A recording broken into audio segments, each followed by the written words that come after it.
There comes a moment in every chosen soul's life when they begin to wonder why their struggles feel heavier than everyone else's, why their flaws seem louder, why their temptations cut deeper, and why their journey never seems to follow the easy paths others take without effort. They ask themselves, if I am chosen, then why am I fighting battles that make me feel anything but holy? But what they don't realize is that the weight they carry is not a sign of abandonment, it is the signature of divine selection. The ones called to shine the brightest are always the ones who must wrestle with their own shadows first. The ones destined for greater purpose must confront their own vulnerabilities before they can ever rise into their power. And the vices they struggle with are not there to destroy them, but to shape them, stretch them, and prepare them for a future far bigger than their present. Today, I want to take you into the heart of this mystery, to show you why God allows certain battles only in the lives of those He has set apart, and how every weakness you've ever faced is actually a seed of greatness waiting to bloom. The struggles of a chosen soul are unlike the struggles of an ordinary life because they carry a strange weight, a weight that feels both burdensome and sacred at the same time, as if the hand that presses down on them is the same hand shaping them into someone they have not yet become. There is a particular heaviness placed on people God has marked for a greater path, and this heaviness does not come to break them, but to prepare them for what their spirit must hold. When a chosen person encounters a vice, an inner weakness, a flaw that feels too stubborn or too sharp to overcome, they often mistake it for evidence that they are failing. They think it means they are not holy enough, not disciplined enough, not worthy enough. But if they could step outside their own skin for a moment and see their story from a higher place, they would recognize that their struggle is not an accident. It is a divine assignment, woven intentionally into their journey to mold them into exactly who they need to be. The hardest battles are always reserved for the strongest spirits because those spirits carry destinies that require endurance, empathy, and a level of depth that can only come from walking through fire. A chosen soul does not simply experience life, they experience layers of it. Their vices do not show up gently. They show up like storms crashing against the windows of their mind, demanding to be acknowledged. They wrestle with emotions that seem too deep for their age, burdens that seem too heavy for their shoulders, temptations that seem too intense for a heart that only wants to do right. They feel torn between who they are and who they are becoming. But what they may not realize is that this tearing is part of the shaping. God allows the storm because without it the vessel would remain too fragile to carry the purpose placed inside them. The very pressure they feel is the evidence that something powerful is forming within them. It is not weakness that attracts these battles to them, it is destiny. Many times chosen souls feel misunderstood. They cannot explain why they struggle with things others seem to overcome easily, why they feel pulled toward distractions, emotions, or habits they wish they could abandon. They feel ashamed, thinking they are unworthy of God's favor. But the truth is that the presence of the struggle is the sign of their calling, not the absence of it. God trusts them enough to allow them to face themselves, to confront what lives inside them, to develop the strength that will later allow them to guide others. Chosen souls are often called to serve, to heal, to lead, to uplift.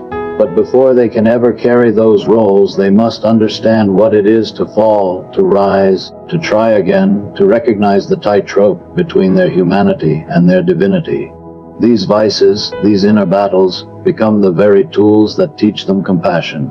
Without them, they would be too polished, too untouched, too distant to ever understand the wounded hearts they are destined to reach.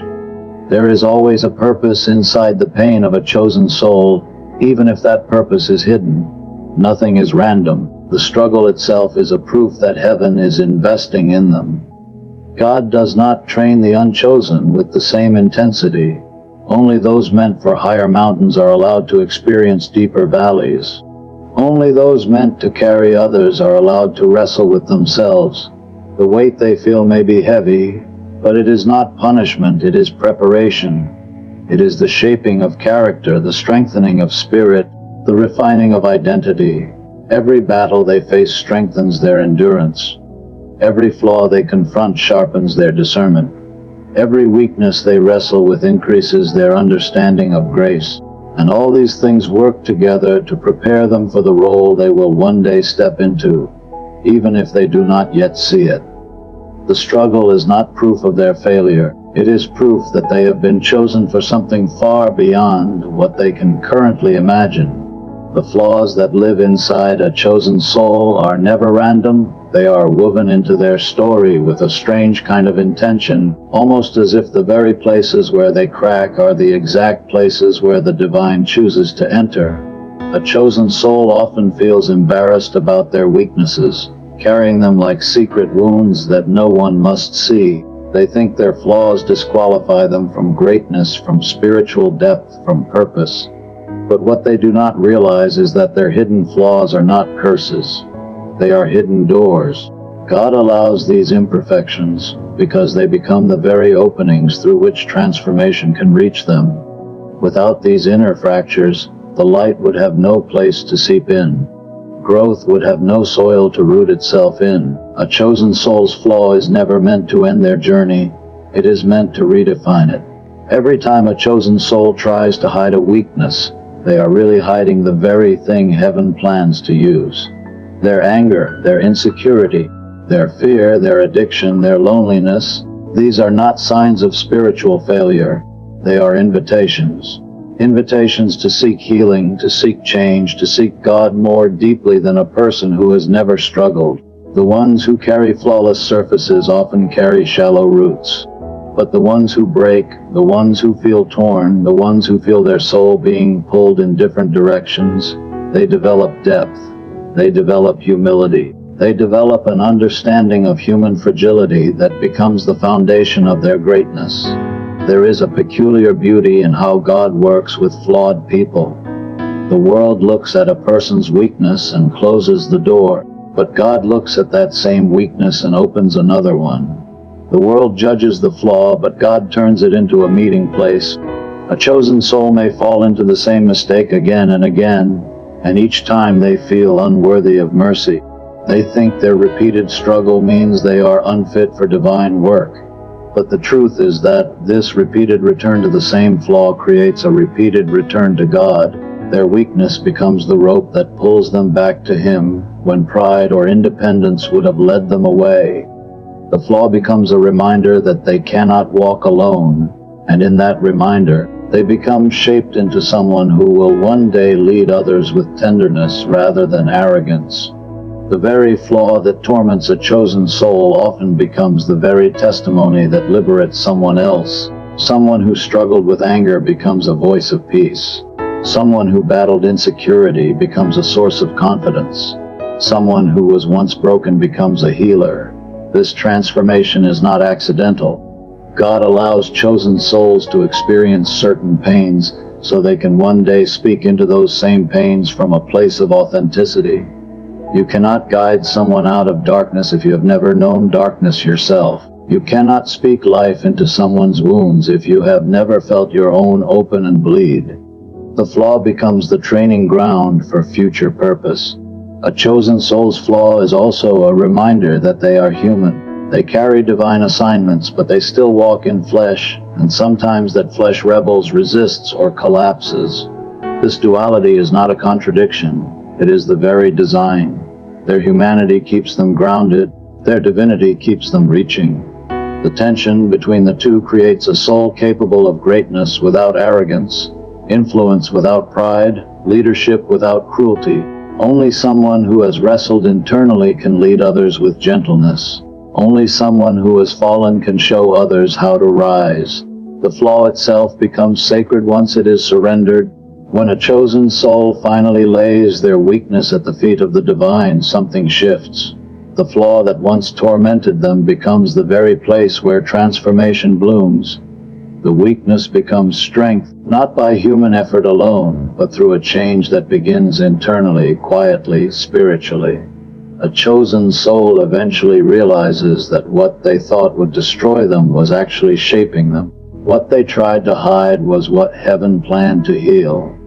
And the places where they thought they were least worthy were the very places where they were most prepared to receive grace. Their flaws were not barriers. They were doors waiting to be opened.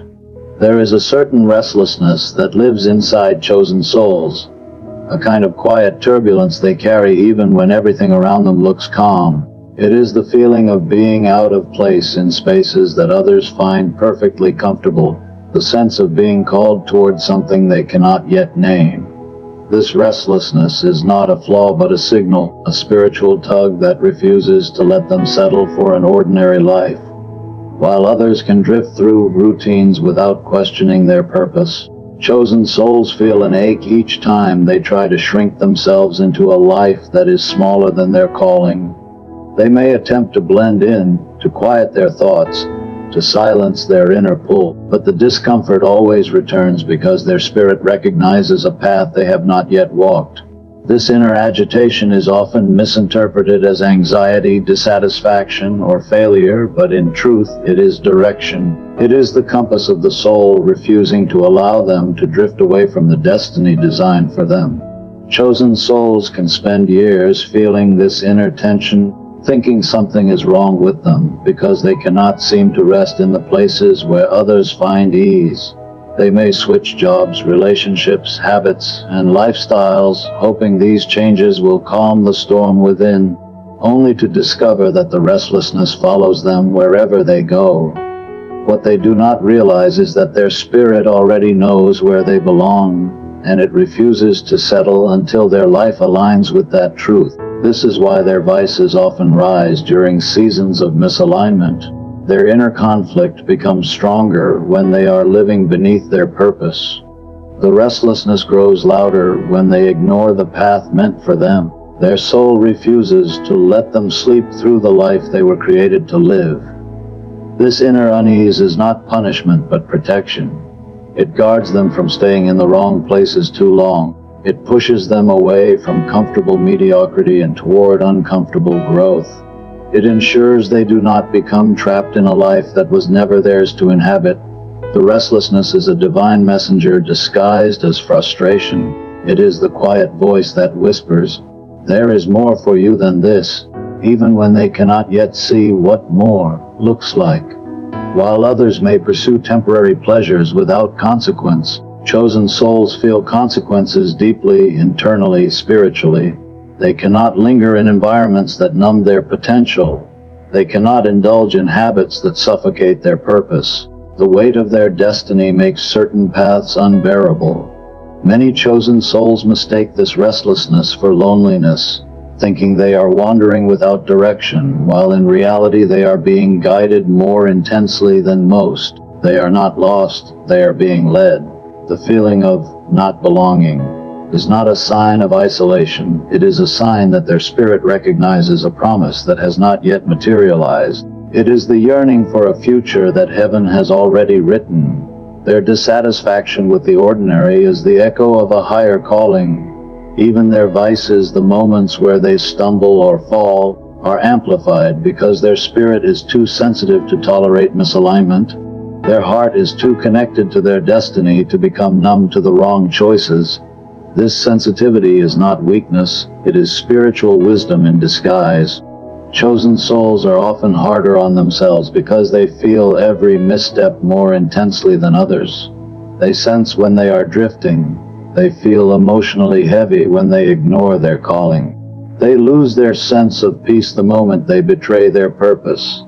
This is because their spirit is tuned to a higher frequency, and anything that pulls them away from that frequency creates internal conflict. Their restlessness becomes a guide, pushing them toward clarity, toward meaning, toward the life that was written for them before they ever took their first breath. As they mature spiritually, chosen souls begin to understand that their restlessness was never a sign of brokenness. It was the engine of transformation. It was the force that kept them searching until they found themselves, and the more they align with their purpose, the quieter that restlessness becomes. not because it disappears, but because it shifts into a steady rhythm of peace. A chosen soul finally feels at home, not when life becomes easy, but when their life becomes aligned. Only then does the turmoil soften. Only then does the internal noise settle. For the first time they feel whole because they are finally walking the path meant for them. There is a depth to chosen souls that cannot be understood until one has walked through their shadows. They are not shaped in the sunlight of easy days, but in the dim hours where their own thoughts become weighty, and their weaknesses rise like storms. God allows this darkness not as a punishment, but as a forging ground. A chosen soul must know their own shadows before they can ever carry true light. Light that has never faced darkness is shallow, fragile, easily extinguished, but light that has learned to survive in the depths becomes something unbreakable. God allows certain vices to surface in chosen souls so they can come face to face with the parts of themselves they would otherwise ignore. Only when they confront what is inside them can they grow into what they are destined to become. A chosen soul often wonders why they struggle with temptations so intense, emotions so overwhelming, or habits so stubborn while others seem to walk casually through life without such battles. They may feel ashamed for having darkness, believing it makes them unworthy of God's favor. But the truth is that their darkness is permitted because their purpose is larger.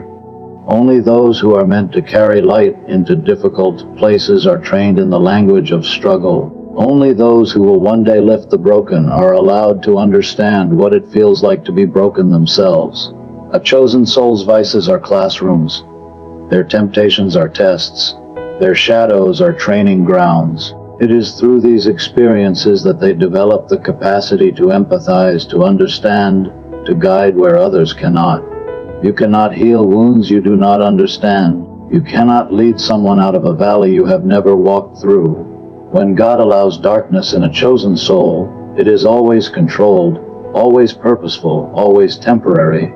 It is a night with a sunrise already scheduled, but during that night, the chosen soul learns who they truly are. They learn that their strength is deeper than they imagined. They learn that their spirit can stand even when their mind is tired. They learn to cry without quitting. They learn to crawl their way back to the divine every time they fall. These lessons cannot be taught in classrooms or through peaceful seasons. They are written into the spirit through wrestling, through stumbling, through rising again and again. A chosen soul's resilience is born from these midnight moments where no one sees the fight, but heaven witnesses every blow. There is also a humbling beauty in the darkness chosen soul's face. It strips away pride, breaks the illusion of self-sufficiency, and reveals that they need God more than they realized. This dependence does not weaken them, it strengthens them with a different kind of power, a power rooted not in ego but in grace. Those who have faced their own darkness never look down on others who are still trapped in theirs. They do not judge. They do not condemn. They reach out with understanding because they know what it feels like to battle something inside that refuses to let go. This is why God allows chosen souls to face certain vices. They become mirrors of compassion. They carry a tenderness that cannot be manufactured. It can only be learned through struggle. When the darkness passes, the chosen soul begins to shine in a way that is unmistakable. Their light is not naive, it is earned, it is steady. It does not flicker at the slightest wind, because it has already survived storms that would have destroyed ordinary flames. People look at them and see strength, peace, and wisdom, not realizing that these qualities were carved out of their darkest chapters. The chosen soul carries scars that have become sources of illumination. Their darkness becomes testimony. Their temptations become tools. Their struggles become stories that inspire others to rise from their own shadows. And in the end, they realize the profound truth: the darkness God allowed was never meant to define them. It was meant to refine them. It was the place where their purpose was shaped, their character was strengthened, and their compassion was born. They emerge not as victims of their vices, but as carriers of a light that only the tested can hold. There is a quiet, mysterious purpose behind the temptations chosen souls face, a purpose that is often misunderstood by those who experience it. They see their temptations as signs that they are weak, flawed, or spiritually unworthy, when in truth these temptations are allowed not to humiliate them, but to teach them the humility that their destiny requires. Chosen souls walk with a calling so great that pride cannot be permitted to take root in them. Pride is a poison that ruins leaders, blinds healers, and silences prophets. And so, God allows certain temptations to rise within them, not to shame them, but to keep their spirit grounded, softened, and aware of their dependence on divine grace. Their temptation becomes a reminder that no matter how elevated their purpose is, they still need the one who guides them through every step.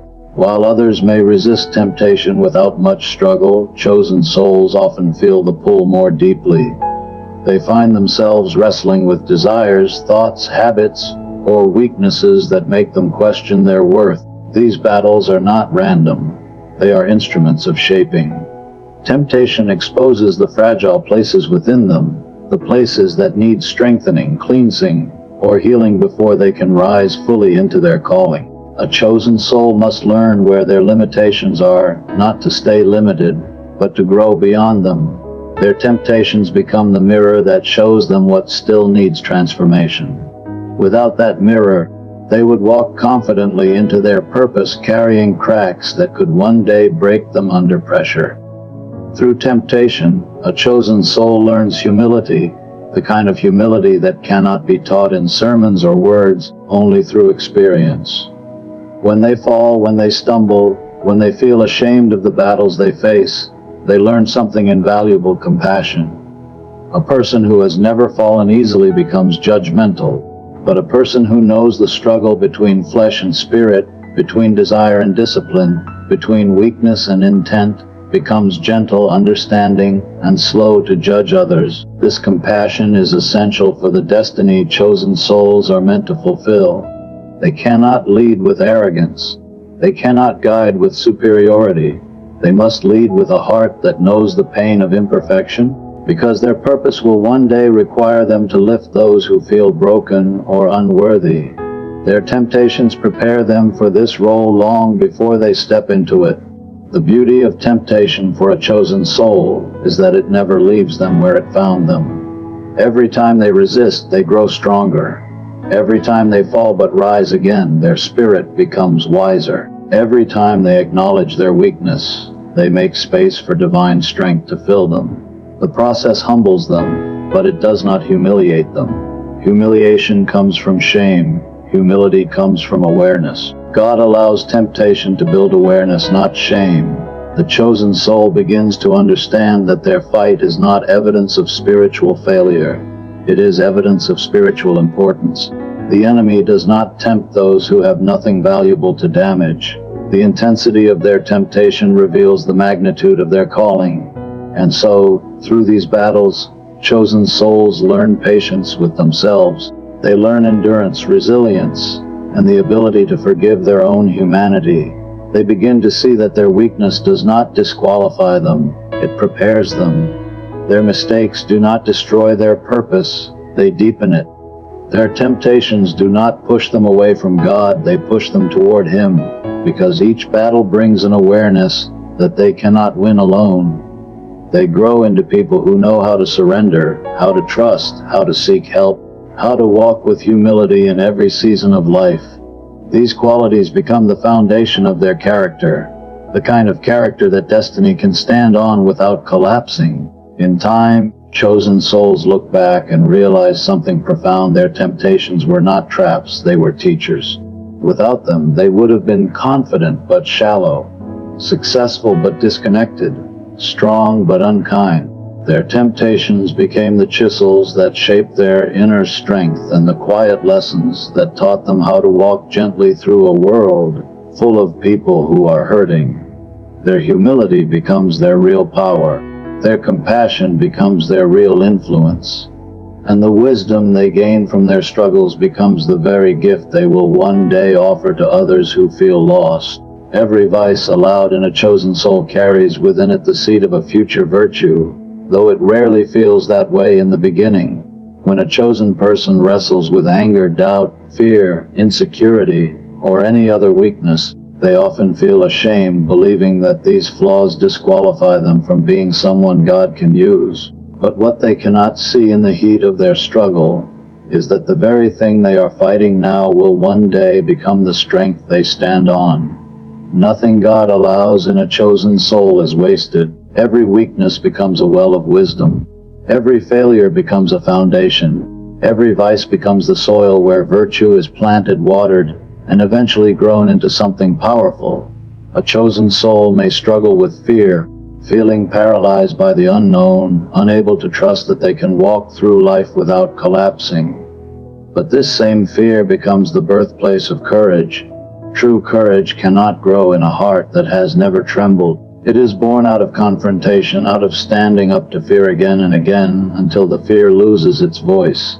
When God allows fear in a chosen soul, it is because He intends to raise within them a strength so deep that others will one day rely on it. The chosen person becomes someone who can lead others through storms because they themselves learn to walk while shaking. The vice becomes the virtue, the wound becomes wisdom, the trembling becomes the testimony.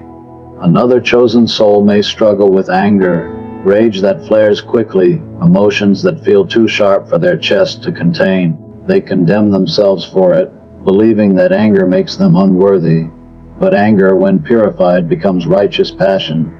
It becomes the fire that fuels justice, the urgency that drives purpose, the conviction that refuses to tolerate harm or injustice. Many of the greatest leaders were once people who battled strong emotions. Their anger became direction. Their fire became purpose. Their intensity became influence. What looked like a flaw in the beginning becomes the very energy that fuels their calling. Some chosen souls struggle with insecurity, always feeling not enough, always questioning their worth. They may see this as a weakness, but insecurity becomes the foundation of empathy. It creates leaders who do not crush others with their confidence, but lift others with their compassion. Those who have doubted their own worth become masters at reminding others of theirs. And over time, insecurity transforms into a quiet confidence. Not the loud, boastful confidence built on ego, but the deep-rooted confidence built on survival, on resilience, on knowing they have risen from the thoughts that tried to bury them. The vice turns into the virtue of humility, authenticity, and emotional depth. There are chosen souls who wrestle with loneliness, feeling disconnected from the world, wandering through seasons where no one seems to understand their spirit. They may interpret this loneliness as a flaw, but it becomes the birthplace of spiritual sensitivity. Those who walked alone learned to hear the whispers of the divine more clearly.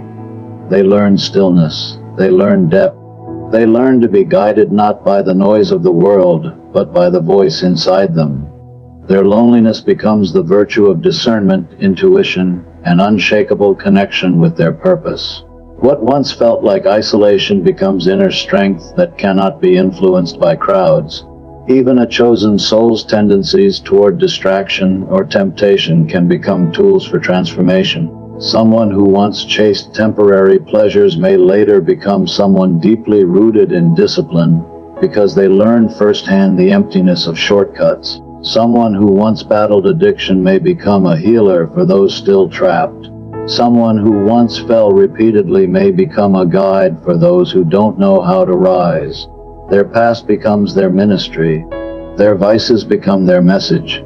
Their wounds become the map they use to help others find freedom. In every case, the pattern remains the same. The vice is the seed, and the virtue is the harvest. The chosen soul does not see the harvest when they are struggling. They only see the dirt, the darkness, the buried parts of themselves they wish they could escape from. But God sees the fruit long before they do. He allows certain weaknesses not to shame them, but because He knows that once transformed, these very weaknesses will become the superpowers that define their purpose. A chosen soul's destiny is never built on perfection. It is built on transformation. Every vice they overcome becomes strength. Every fear they face becomes wisdom. Every flaw they surrender becomes a gift. Their story becomes proof that even the darkest parts of a person can be used to create something beautiful, meaningful, and divine. In the end, the journey of a chosen soul is not defined by their vices, but by what those vices produce within them. Every struggle they endured, every shadow they walked through, every flaw they confronted became a part of their transformation. What once felt like weakness became wisdom. What once felt like burden became strength. What once felt like punishment revealed itself as preparation. A chosen soul is shaped through fire, molded through storms, and elevated through experiences that others may never understand. They carry scars that become their testimony and lessons that become their light. Their flaws did not disqualify them, they refined them. Their battles did not break them, they built them. And every vice allowed in their life was simply a tool God used to carve them into someone capable of carrying purpose with humility, compassion, and unshakable depth. So walk forward with courage, knowing that nothing you faced was meaningless. Every internal war brought you closer to the destiny that was written for you long before you ever took your first breath. Trust that the same hand that allowed your struggles is the same hand guiding your steps. You are stronger than you realize, wiser than you know, and far more prepared for what lies ahead than you think. Your journey has crafted you into someone capable of rising above every obstacle and shining in places where others have dimmed. This is the mark of the chosen. They do not break in the fire. They become the fire. Thank you for allowing me to walk with you through this powerful reflection. May your path be guided, your spirit be strengthened, and your purpose unfold with clarity and grace. Good luck on every step ahead, and may the courage within you always rise higher than the challenges before you.